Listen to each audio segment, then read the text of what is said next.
मैं आप सभी को एक फौजी की दुख भरी कहानी सुनाती हूँ। फौजी छुट्टी आता है। रास्ते में उसको उसका दोस्त मिलता है। वह उसका हालचाल न पूछते हुए उससे बोलता है, अबे तेरे को 3-4 दारू की पेटी का जुगाड़ करना पड़ेगा। फौजी बोलता है, अबे पागल है क्या, स्मगलिंग करेगा क्या? दोस्त बोलता है, अबे स्मगलिंग नहीं करनी, हमारे जो रिश्तेदार हैं वो बहुत पियक्कड़ है। अभी तो तू आ गया है तो कैंटीन से दारू वारा निकलवा लेंगे। फौजी बोलता है, तुम एक बात बताओ, तुम पैदल पैदल कहाँ घूम रहे हो? बाइक कहाँ है तुम्हारी? दोस्त, वह तो निकाल दी, वो तो बेच दी ना मैंने, क्योंकि अब शादी हो रही है।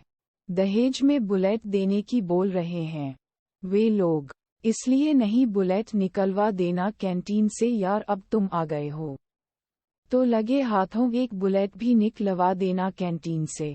अपनी दारू की पेटी हो गई, अपनी बुलेट हो गई, दोनों मस्ती में घूमेंगे। चल भाई तेरा घर तो आ गया।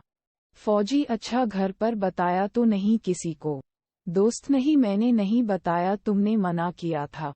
ऐसे कैसे हो सकता है, मैं बता देता फिर। ठीक है, कल सुबह आओगा मैं, तुम अपना कैंटीन का कार्ड वार्ड रख लेना। यार करवा लेते हैं ये भी काम, दारू व बाइक का काम। चल फिर मिले कल। ठीक है, तुम आराम करो, मिलते हैं कल। फौजी घर के दरवाजे को खटखटाते हुए बोलता है। कुरिया कुरिया अंदर पिताजी सुनते हैं और बोलते हैं, अरे किसका कुरिया आ गया? पिताजी दरवाजा खोलते हैं। फौजी पापा को देखता है और पापा को नमस्ते बोलते हुए पैर छूता है। पापा नमस्ते लेते हुए बोलते हैं, बस बस, अरे अजय तुम अचानक कैसे बताया भी नहीं? चल चल अंदर आ जाओ। पिताजी बोलते हैं, अरे भाई अपना फौजी घर आ गया। फिर तुरंत पिताजी बोलते हैं, तेरी भाभी सुबह ही कह रही थी कि वॉशिंग मशीन खराब हो गई है। अच्छा हुआ तू आ गया, अब कैंटीन से नई वॉशिंग मशीन निकलवा लेंगे। पिताजी फिर एक बार दोबारा बोलते हैं, भाई अपना फौजी आ गया, मिल लो आकर। बच्चे आते हैं, चाचू चाचू आ गए, कैसे हो बदमाशो, लो चॉकलेट खाओ, जाओ खेल लो। भाई बोलता है, अरे भाई तुमने तो खुश कर दिया, बड़ी सुबह सुबह आ गए। फौजी बोलता है, भैया नमस्ते। भाई बोलता है, नमस्ते, अच्छा कल पूजा को देखने लड़के वाले भी आ रहे हैं। फौजी, क्या लड़के वाले आ रहे हैं? हाँ हाँ, चल चल अभी फोन आ रहा है, चल शाम को बैठते हैं, गप्पे लगाएंगे, मिलते हैं हमको शाम को। अच्छा मैं अभी चलता हूँ। भाभी, अरे भैया। फौजी, भाभी नमस्ते। भाभी नमस्ते भैया, बहुत सही समय पर आए हो, मैं अभी खाना ही बना रही थी, चलो जल्दी से हाथ मुंह धो लो, मैं खाना लगा देती हूँ। आ जाओ जल्दी, चलो चलो। फौजी, लेकिन पूजा कहाँ है? तभी पूजा आती है। भैया भैया कैसे हो, चलो ये बैग उतारो, यह मुझे दो।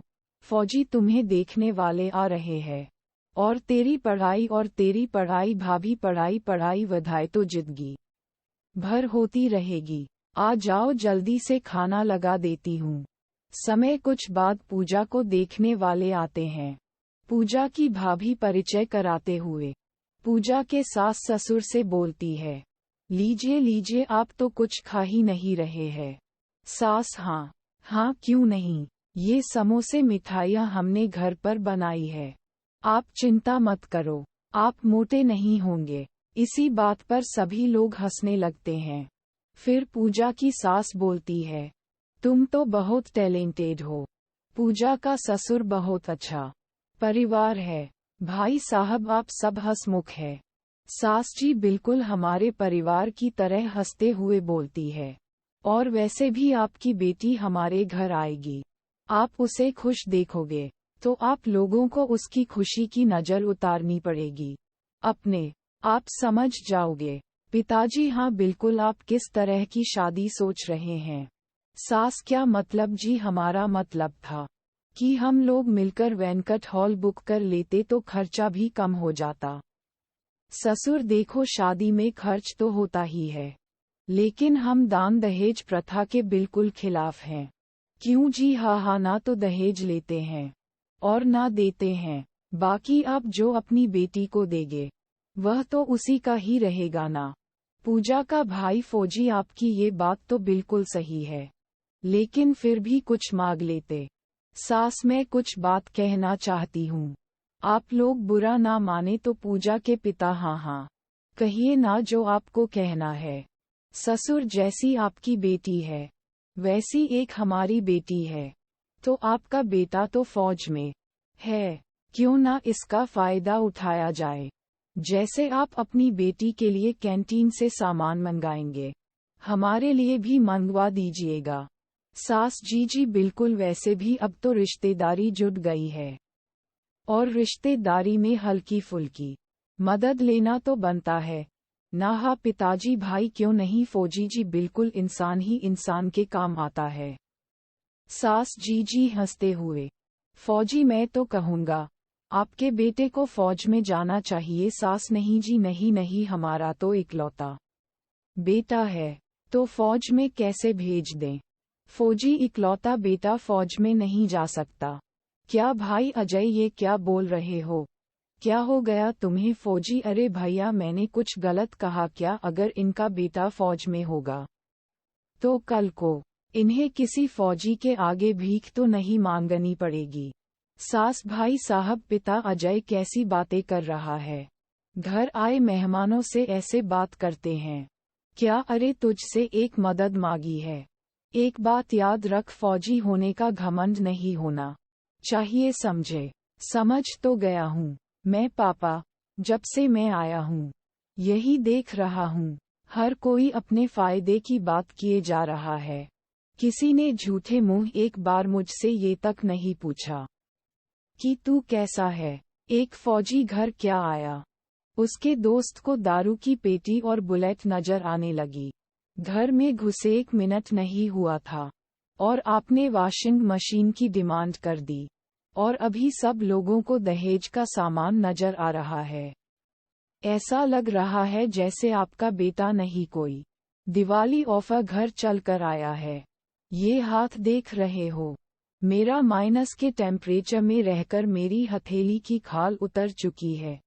मैं क्या खाता हूँ, क्या पीता हूँ और कैसे रहता हूँ, मेरी सेहत कैसी है, कितने दिनों के लिए आया हूँ, कब जाऊंगा, इन सब चीजों से आपको कोई मतलब नहीं। मतलब है तो सिर्फ अपने फायदे की चीजों से। ये तो वही बात हो गई ना पापा, फौजी फौज में, बाकी सब मौज में। मुझे लगता है आपको अपने फौजी बेटे की इतनी जरूरत नहीं है जितनी उसके कैंटीन कार्ड की जरूरत है। आज से टेंशन मत लेना पापा, मैं आओ या ना आओ आपको अपनी जरूरत की चीज मिलती रहेगी। और पापा, मैं अपनी छुट्टी कैंसल करवा के वापस बॉर्डर पर जा रहा हूँ, भाई बोलता है।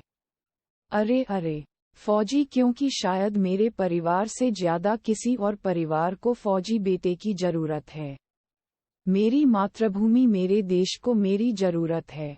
मेरी जिसको ज्यादा जरूरत है, मैं वहीं पर ही जा रहा हूँ।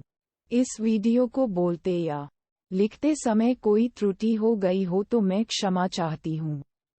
उम्मीद है आप लोगों को ये वीडियो अच्छी लगी होगी।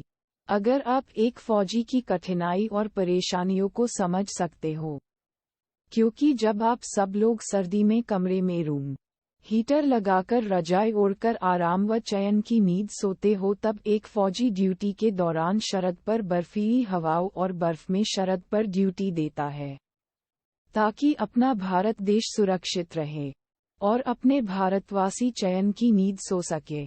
अगर आप एक फौजी और उसकी जिंदगी को समझ सकते हैं तो हमारे चैनल को सब्सक्राइब और वीडियो को लाइक करके कमेंट में जय हिंद, भारत माता की जय लिख दीजिएगा। जय हिंद, धन्यवाद।